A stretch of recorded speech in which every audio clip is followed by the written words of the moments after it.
Chapter 1 Phone Call from Sister, Time, 9 p.m. Place, University, Boys Dormitory, Chen Hao, go to room 101 on the first floor and bring me my laptop. A guy with blonde hair from the dormitory next door kicked Chen Hao's door open. After dropping off $1, he tucked his hand into his pockets and proceeded back to his room. By the way, Chen Hao, do stop by the supermarket downstairs and grab me a bottle of mineral water while you're at it. The blonde-haired guy turned around and threw another $3 on the ground. $2 were for the water, and the other was Chen Hao's errand fee. Hey Blondie, why do the people from your dormitory always ask Chen Hao to run errands for you? Isn't that bullying? The people in Chen Hao's dormitory asked with a straight face as they could not stand it anymore. Oh. Dear Chen Hao's roommates, haven't you all noticed? He's willing to do anything for money, Blondie said with a sarcastic tone and left with a smirk on his face. Chen Hao's face flushed as he ignored the snarky comments. He stooped and picked up the few banknotes from the ground. He secretly thought, this way, I've earned $2. That's enough for me to buy 3 steamed bread and a bag of salted vegetables, so I won't starve anymore. Chen Hao. Don't go. If you don't have any money, we'll lend it to you. You don't have to pay it back, said the dorm leader, sympathetically.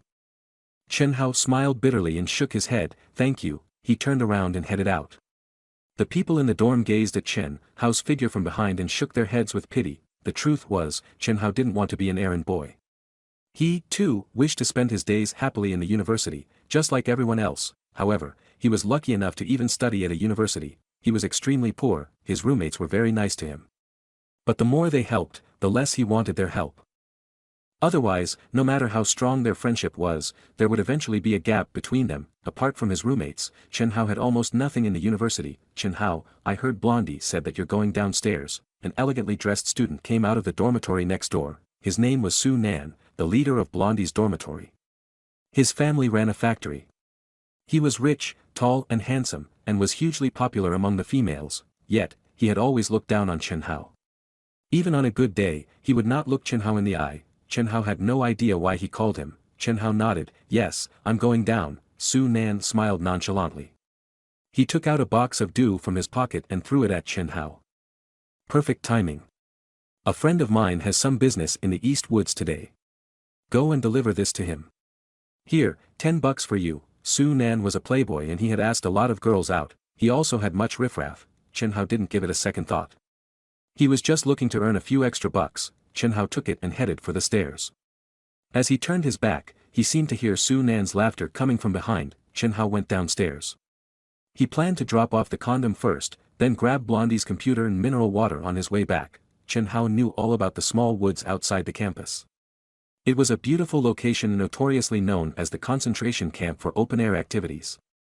In no time, Chen Hao arrived at the place that Su Nan mentioned. At a glance, he saw a man and a woman sitting on the promenade in the woods, talking and laughing. Under the moonlight, Chen Hao saw their faces distinctly. His whole body trembled. It was Yang Xia. Chen Hao's eyes turned red at once, and the Durex he held in his hand fell onto the ground. Yang Xia was Chen Hao's ex-girlfriend. It had only been 3 days since they broke up. Of course, it was Yang Xia who dumped Chen Hao. When they broke up, Yang Xia said that she needed time alone, and yet, 3 days later, she came here with another guy. Chen Hao's sudden appearance drew their attention. Their reactions were epic. Chen Hao, how could it be you? You, don't get me wrong, Lu Chen and I are. Yang Xia was a little flustered. At least she still had a sense of shame. She lowered her head. Lu Chen, who was sitting next to Yang Xia, let go of her. He looked at the Durex that Chen Hao dropped on the ground, stood up and burst into laughter. Wow, Su Nan is truly something else. I asked him to send the condom to me, but I didn't expect him to send you. This is exciting. Lu Chen came from a rich family as well. Chen Hao knew that he was Su Nan's friend. His family operated several restaurants. Usually, he would go to school in his BMW 3rd Series. Chen Hao's fist clenched tightly as Lu Chen spoke. Obviously, Su Nan sent me here to make a fool out of me. Yang Xia broke up with me and got together with his buddy Lu Chen. This breakup. I bet that it is also somehow related to Su Nan. Xia, I know you think that I'm poor, but you don't have to be with this kind of person. Don't you know how many girlfriends he's had? Chen Hao shouted angrily. He loved this girl very much. He loved her with all his heart. Yang Xia was anxious when she heard Chen Hao's rebuke. Chen Hao, who are you to criticize me? We're not together anymore. I can be with whoever I want. I don't need a poor bloke like you to intervene in my life. Chen can buy me expensive cosmetics and skincare products. He can also buy me an iPhone and branded bags. Can you afford those, also? Yang Xia was furious. She looked at the condom that Chen Hao dropped on the ground. You came here just to piss me off, didn't you? Get lost, slap. Yang Xia went up and slapped Chen Hao in the face. Lu Chen laughed even louder. Huh, Xia, don't ask him to get lost. Let him stay and watch. Yang Xia blushed. Chen, I lost the mood after seeing this poor fellow. She broke free from Lu Chen's arms. Chen Hao did not know how he left the woods. His mind was a complete blank. It was all about money, after all.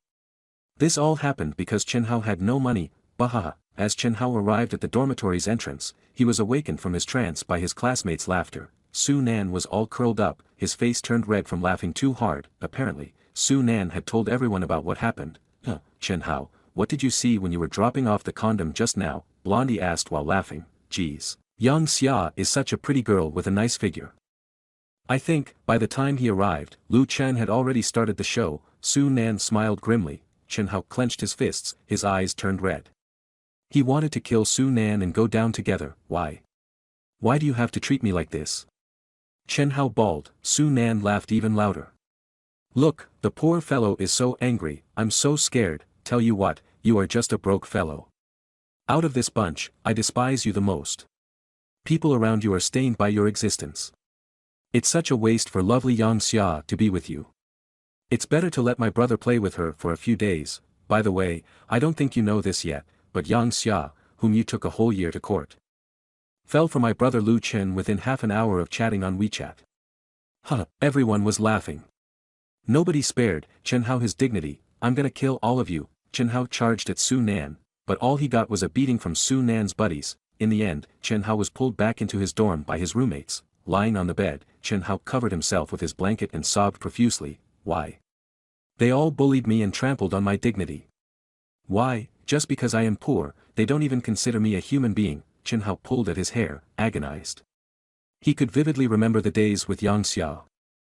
After crying for a very long time, he drifted off to sleep. Perhaps he could only find peace during such a dark and silent night. When he woke up early the next morning, the dormitory was empty. He picked up his mobile phone. Chen Hao knew that the dormitory leader did not want to wake him up. The dormitory was a better place than the classroom for him to process what happened last night. Chen Hao found many text messages and missed calls on his phone. What surprised Chen Hao was that the calls were all from foreign phone numbers. There was also a text message from the bank, China Bank, year 2019. Your account balance with the ending number 107 is 10,005,000. Looking at the series of numbers, Chen Hao's mind turned fuzzy. 10 million, who transferred 10 million to him? Chen Hao immediately called the bank to verify. After the confirmation, he was completely stunned. At that moment, the phone rang again. It was a foreign phone number. Chen Hao picked up at once. How did you receive the money? It's me, your sister. A familiar voice came from the phone speakers. Sister. What is going on? Aren't you working overseas with mom and dad? Where did the money come from? Chen Hao could feel his heart coming out of his throat. Although I still have to keep this secret from you for another 2 years according to our dad's intention, I found out that you're being bullied at school. So I wanted to show you that our family is rich. Besides, our Chen family's property spans the globe. Do you know where Africa is? Let's put it this way, 80% of Africa's gold and oil mines belong to our family, not including those properties in China and overseas. Gosh, Chen Hao gulped hard. If it were not for the 10 million transferred into his account, he would never believe it. He would absolutely think that his sister was crazy. I know you don't believe it. How? You should take your time to digest this news. I grew up in a poor environment, too. Now, I'm slowly getting used to the life of the rich. By the way, a courier should have arrived at your school this morning. Inside the package are some things that I wanted to give you. You shouldn't have to worry about money. I don't know how the market in China is like now, but you can spend the 10 million first, and I will transfer some more next month. After hanging up the phone, Chen Hao could not calm down for a long time. He had only known life as a penniless person since birth. But now, I don't have to be poor anymore.